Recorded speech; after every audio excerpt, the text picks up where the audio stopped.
فیض محمد سخی په کابل پوهنتون کې د موسیقۍ استاد و، خو په افغانستان کې د طالبانو د حکومت راتلو نه پس پېښور ته په کډه کولو مجبوره شوې. اوس یې پېښور کې د رباب ښودلو اکیډمي جوړه کړې، خو دلته یې هم ژوند له ستونزو خالي نه دی.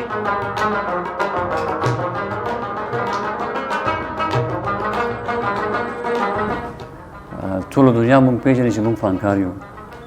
څومره چې فنکاران دي همدغه مسله ده چې بازار ته ځي او راځي او سودا پسې هر څه چې کوي، پولیس چې دغه کوي ډېر اذیت کوي موږ. پولیس نه ډېر زیات موږ سره نه کارت شته او نه دغه شته. هغه ویزا هم چې موږ سره وه هغه هم ختمه شوه او موږ ته خو ویزا هم نه میلاویږي، او چې اپلای کوو واپس دوباره کنسل کېږي، هغه ریجیکټ کېږي. دا تقریبا څو ځله دی چې زموږ فنکاران هغه خپل رزق پسې ځي، خپل یو څو روپۍ پسې ځي، خپل ماشومانو ته مطلب یو څه هغه اخلي. دا څو کسان چې پولیس نیولي وو هغې غریبان څه ګناه وو، بس هغه غریبانان نیولي دي. تقریبا 2 میاشتې هغه جیل کې وو، زنجیرونه هغې لاس کې تړلي وو، ولچکونه تړلي وو. دا هغه سندریز احتجاج دی چې څه موده وړاندې د افغان هنرمندانو د پولیسو لخوا د زورونې او گرفتارو پر ضد په پېښور کې شوی و. د احتجاج وروسته د خیبر پښتونخوا د کلتور ادارې افغان هنرمندانو ته قانوني مرستې ورکړې وې، خو د هنرمندانو ټولنه د حکومتي مرستو مطمئنه نه ده.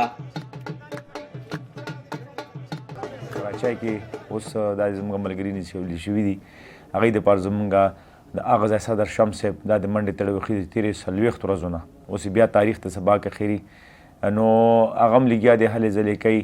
دلته موږ هم چې کوم ځای کې ملګري ونیسلی شي سره د پی او آر کارډز دي ورسره، پی او آر ټوکن نمبر ورته میلو شوي دي. بیا پې هم دلته دا د 14 فورنرز ایکټ چې کوم دفعه ده دا پې دې ولګوي، بیا ډېر په ګرانۍ سره موږ راخلاصو. نو بس لګیا یو، هغې خپل کار کوي، موږ خپل کار کوو، نو هغې نه خلاصېدل نشته دي. خو دلته زمونږ ملک کې په چې کوم ریفیوجیز دي هغوی خیر زمونږ خپل سټیزنز ته دومره رایټس نه میلو شوي، لکه په آئین کې زمونږ ډېر زیات رایټس موجود دي، خو موږ ته هم چې ډېر زیات رایټس دي چې لکه هغه نه دي میلو شوي.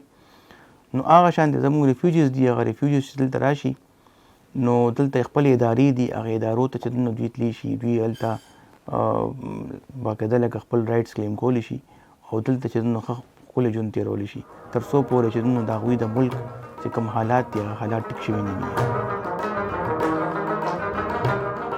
په افغانستان کې د طالبانو د حکومت راتلو نه پس د 800 نه ډېر هنرمندان پاکستان ته په کډه راغلي، خو فیض سخي وایي چې د واپسۍ هیله یې د نشت برابر ده.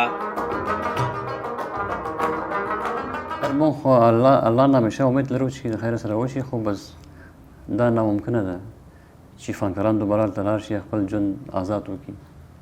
ډېر مشکل دی، دا یو ځل نه دی. او موږ تقریبا څو ځله چې موږ خپل ژوند جوړوو بیا خرابېږي.